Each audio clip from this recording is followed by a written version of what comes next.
Thank you, participants. Today's topic would be managed clerk and employee information. This is a virtual presentation, and today's objective of this presentation is overview, the managed clerk employee administration, the how employee administration on TPOS can be done, followed by a demonstration. So overview of Managed Clerk. Managed Clerk employee is about creating and managing users on TPOS portal with authorization to each employee. Non-individual taxpayers, example, companies and sole traders will have different employees who handle specific tax affairs.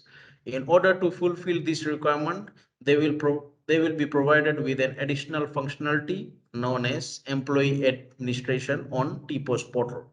This functionality is completely optional to use and there is no intervention by FRCS. During the employee administration, user ID and password will be created for the employee and sent to the authorized email address nominated by the employer. Once we go on the demo phase, I will show you how a employer can nominate a employee, how they can provide a authorized email address whereby the password, username and password will be sent. So employee administration, as you can see on your screen, there will be a new tile added. As you can see the red arrow, employee administration, there will be a added feature in TPOS function once this employee administration process goes live on TPOS. So what are the benefits for non-individual and sole traders? Add employee or employees to different text types and further bifurcation of text type. Example, PY confidential. So each employer can assign task to each employee. For example, PY one employee can handle, VET employee can handle, FBT an employee can handle. Assign multiple tasks to employee at text types and further bifurcation of text type. Edit or removal from employees like task. It depends on the employees. They can edit or remove any at any time. They will have the full authorization to remove any task from an employee or delete or reactivate employee. For example, if a employee has retired, resigned, they can deactivate and delete that specific employee. Maintain and view history of deleted employees. They can still view the history of the employees who were a part of employee administration and view and monitor employees task and allocations. So employer will have full authorization to view employees task allocations. Employee benefits, separate user IDs and password for personal portal logins. Please note that each individual employee will have their own portal access. A username and password will be generated to their email address or the employee's email address for a username and password, and they can prepare and submit task, written filing per text type, including further bifurcation such as FBT and PY. So written filing can be separated amongst 2-3 staffs. Or whatsoever the company can decide on that. Amendment filing, objection filing, and taxpayer request assigned. Assignment of task from one or more employees. So task can be distributed amongst the employees. View TPOS information for the assigned task. Example, statement of account, VET and PY. So these are the specific employee benefits. So now I will be going through the demo. After that, we will be going through the question and answer session.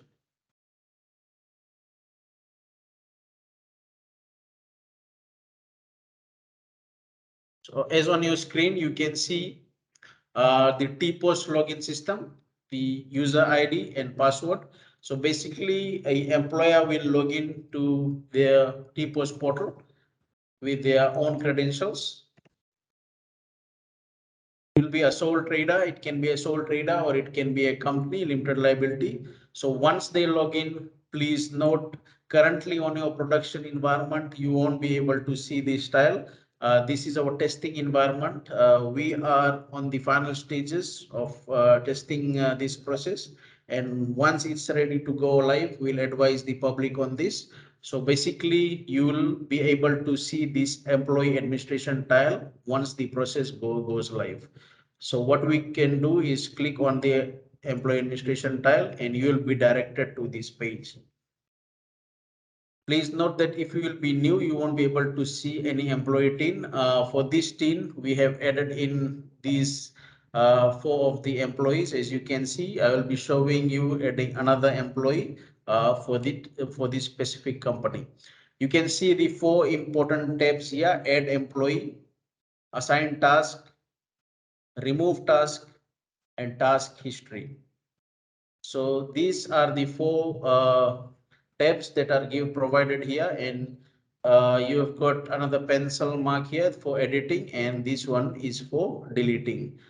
So let's go ahead and add an employee to for from the employer side. So once you click on add employee, you have to fill this employee information, that is TIN number, date of birth is also a requirement. Employee name will be auto populated and you have to enter email IDs and phone numbers. So once you enter a TIN number, you have to enter the date of birth.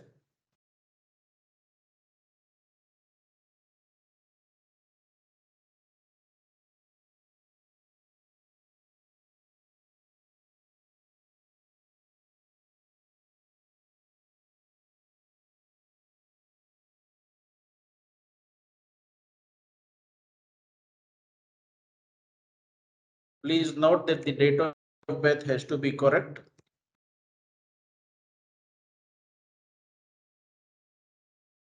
As soon as you enter, the employee name will be auto-populated here and email ID. Please, you can give your, the employees will decide whatever email ID is for the employee and they can note it down here. Why email IDs are needed? The username and password will be sent to this specific email address.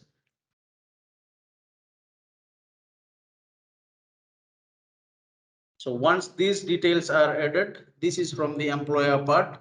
To create a employee administration, you have to enter the employee team, their date of birth, the employee name will be auto-populated, the email IDs and the mobile numbers.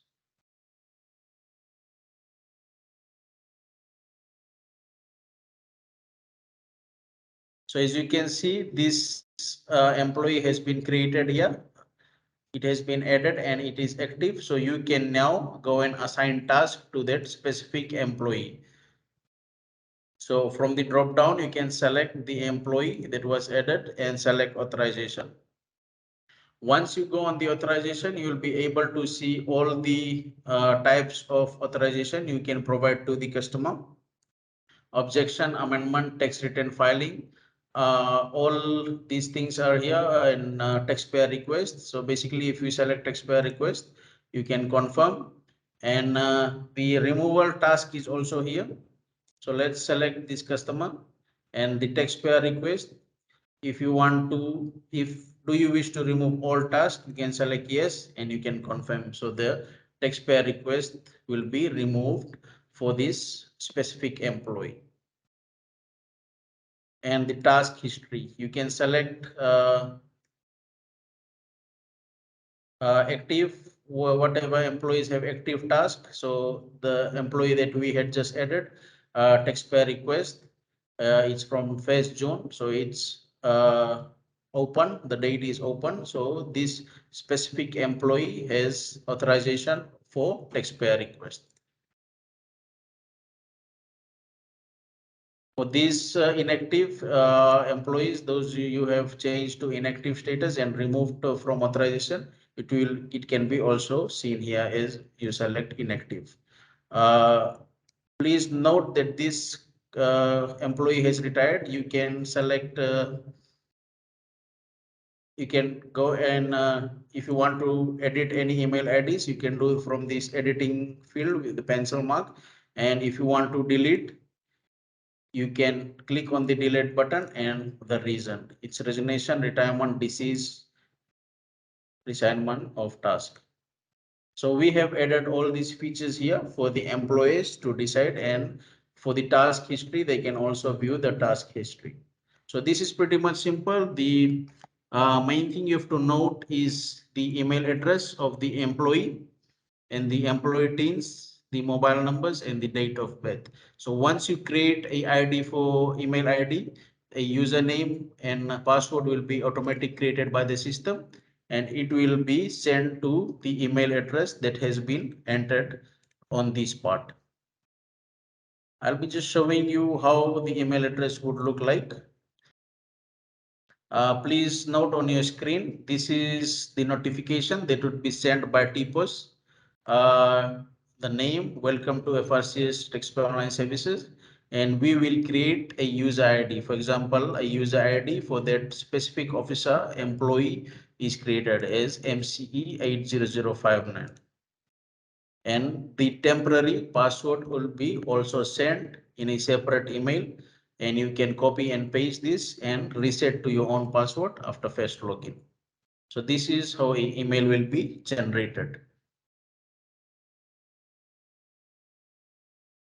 So this was part of employees. What part employees will be playing on this TPOS employee administration part. So now once a user IDs and password has been sent to the employees, they can go again on the TPOS portal, the same TPOS at frcs.org.fj. On that portal, they can enter the user IDs that were sent on the email, and they can log in with their passwords. On their first login, there will be employees will have to change their passwords. And now this is the employee portal. Please note that you will be shown one screen over here, one tile over here. Your name will be populated, your mobile number and your email address. So once you click on employee portal, you will be able to view the tiles that your employer has authorized you.